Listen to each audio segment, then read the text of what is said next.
The Indiana Fever lost last night 87-81 on the road against the Connecticut Sun. They played well. The Sun just executed better than the Fever did down the stretch, which is not a surprise. The older, more experienced, more talented team was better in the final 2.5 minutes than the young, inexperienced team that lacks depth. With 2 minutes and 25 seconds left to go in the game, it was tied 75-75. The Connecticut Sun finished the game on a 12-6 run, and they simply got better shots than the Indiana Fever did on offense, and they defended better than the Indiana Fever did. It's amazing. You sit back and you watch a team play an entire regular season, right? And you get excited about various aspects of the team. When it came to the Indiana Fever, the offense was exhilarating. It was so much fun watching the Fever on the nights where Caitlin Clark, Kelsey Mitchell, and Aaliyah Boston all had it going, and they were all scoring at a high level. And Caitlin Clark was leading the break and finding her teammates, and they were actually making layups. And then she'd pull up and she'd hit a three from 30 feet, and then Kelsey Mitchell would come down and she'd hit a step back three. And it was a lot of fun. And I think that people got so wrapped up in that they missed what the Indiana Fever's biggest issue all year was: their ability to play defense. They were not a consistently good defensive team, and that is ultimately why they lost to the Connecticut Sun. Game one, they gave up 93 points. Hard to win games when you're giving up 93. And then last night, they gave up 87. Hard to win games when you're giving up 87 points, including, that 12-point run that they went on with 2.5 minutes left to go in the game. The Indiana Fever this year, so much fun to watch. They were a great offensive team. Okay, arguably the best offensive team in the league, probably them or the Las Vegas Aces. But they weren't a complete team. They didn't do it on both ends of the floor consistently enough. That's why they were a 6 seed. It's part of why they got off to that 1-9 start.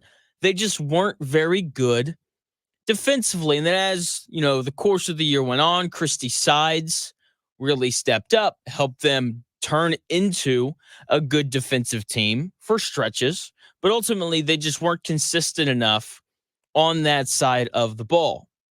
And as much as everyone loves the Fever, let's be honest, we don't love the Fever. We love Caitlin Clark. Okay, if she was playing for, the Atlanta Dream or the Washington Mystic or the Los Angeles Sparks, whoever, then people would just be fond of that team as opposed to the Fever. So I want to focus in here on Caitlin Clark and her rookie year, which I believe that people will remember fondly.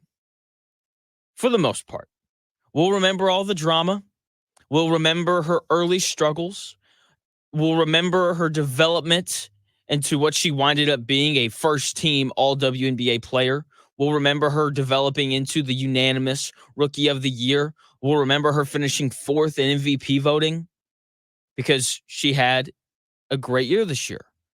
With all that being said, I am glad that their season's over for 2 reasons. First, no more drama. Hallelujah.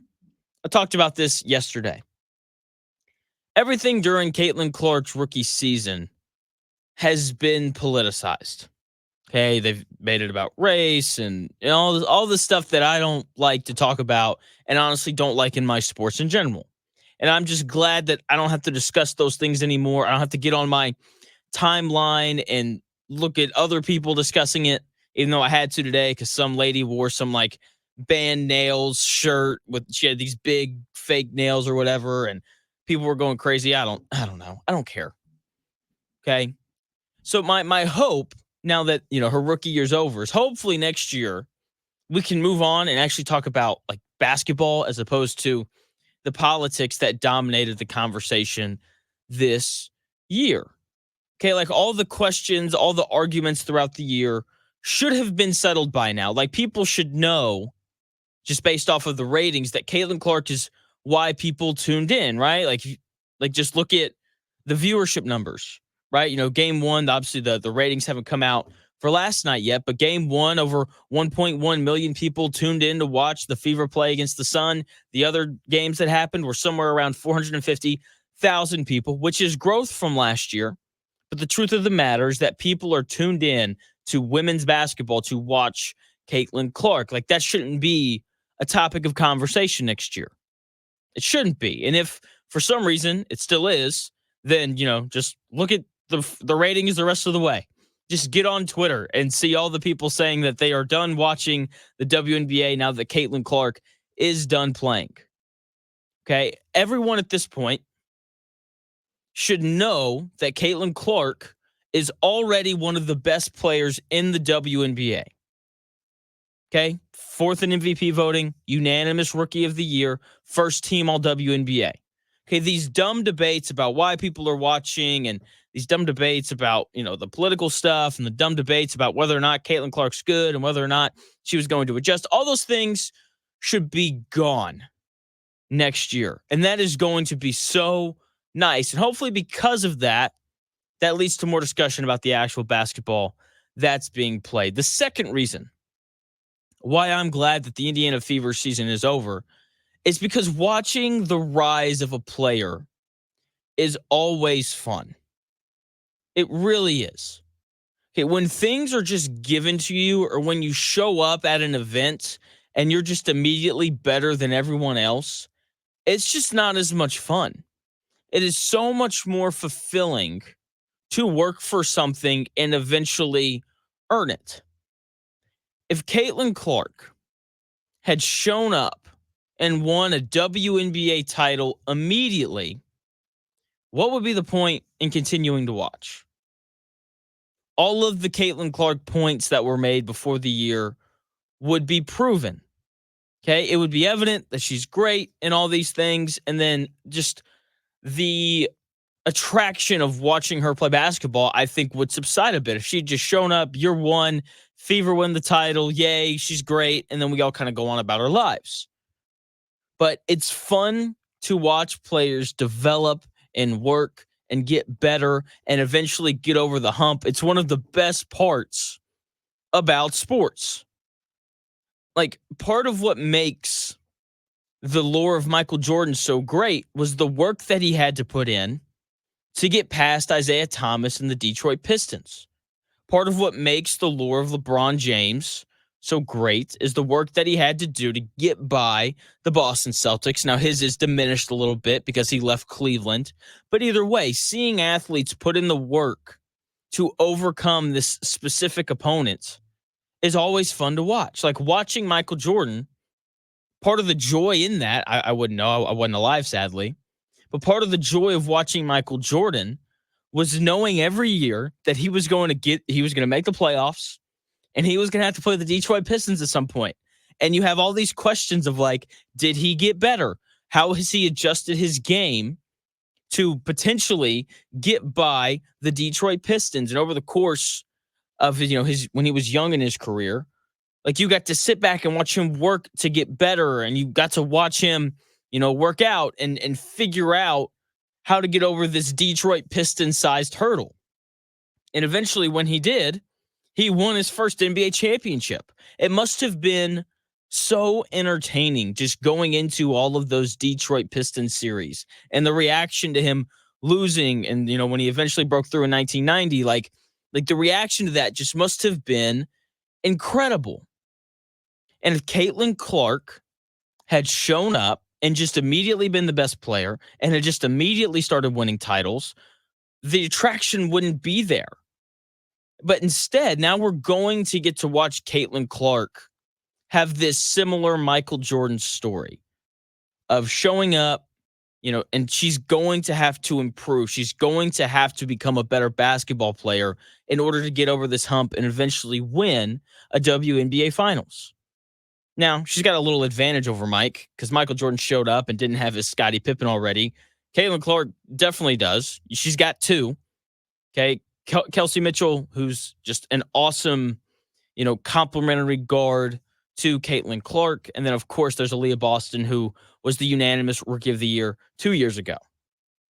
Okay. So she's already got her Scottie Pippen. She's already got, some good players around her. Michael Jordan didn't have that when he first showed up. But either way, there are still aspects of Caitlin Clark's game that has to improve. And I am excited to watch her work on those aspects of her game. Like, she has to become a better defender. She wants to eventually win a WNBA title. Okay. It's like watching a chair play defense sometimes when she's out there. Okay. Like, she has to become a better defender. She has to become a better decision maker. The assist numbers are off the charts, right? She led the league in assist as a rookie. That is an incredible feat. But, she also turned the basketball over a lot.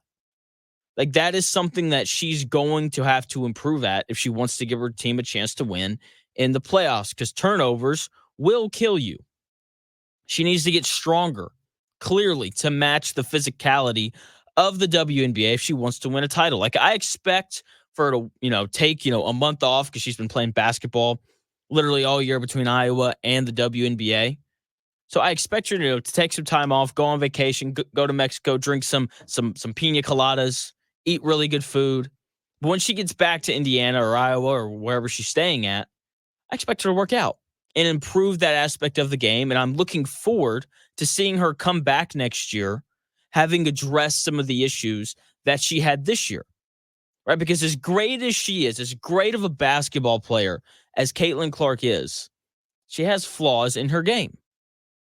She does, just like every rookie in every league, no matter how good, bad, or great, or terrible they are, right? Every rookie has flaws, and it's fun and enjoyable to watch them develop, right? And I am excited to watch Caitlin Clark over the course of the next 5, 6, 7, 8, 9, 10 years.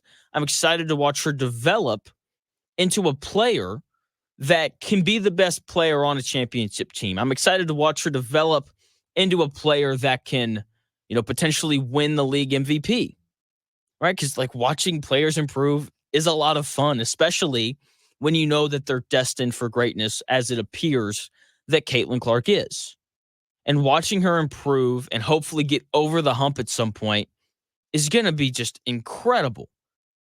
It's going to be. And I'm so excited to watch her in year 2 because it's going to be so much more enjoyable than watching her as a rookie. Hopefully we don't have to deal with as much political stuff next year. Hopefully we can just focus on the basketball and we can watch her slowly turn into a great player, even though she already is that. I can't wait. Year 2 should be so much fun. With that being said, congrats to the Connecticut Sun. They're good. They're good. I had Tony East on the show yesterday, and he said that this was the worst matchup that the Indiana Fever could have gotten just because of the style of play. They've got 2 big guards that they could put on Kelsey Mitchell and Caitlin Clark, and I think that the length and those things kind of bothered them, even though after a rough first game for Caitlin Clark, she was much, much better last night. She shot it better, passed the ball incredibly well.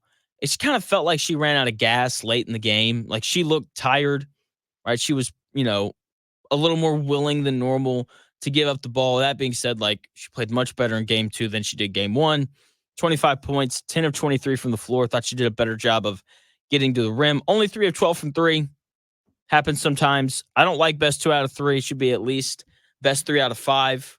Okay, they've got the, chartered flights now. Should be easier to fly these women, around the country to play more playoff games, right? Like, make it best 3 out of 5. Best 2 out of 3 is just way too short. Way too short. But Caitlin Clark, much better in game 2 than she was game 1. 25 points, 9 assists, 6 rebounds. She only had 3 turnovers, which is like, that's a sign of improvement for her because usually she's up around kind of that 5 turnover mark. But incredible season from the Fever. They were so much fun to watch this year. I'm very appreciative of the entertainment that they gave us through the summer months. But it's the fall. Caitlin Clark's done, so the WNBA season is over.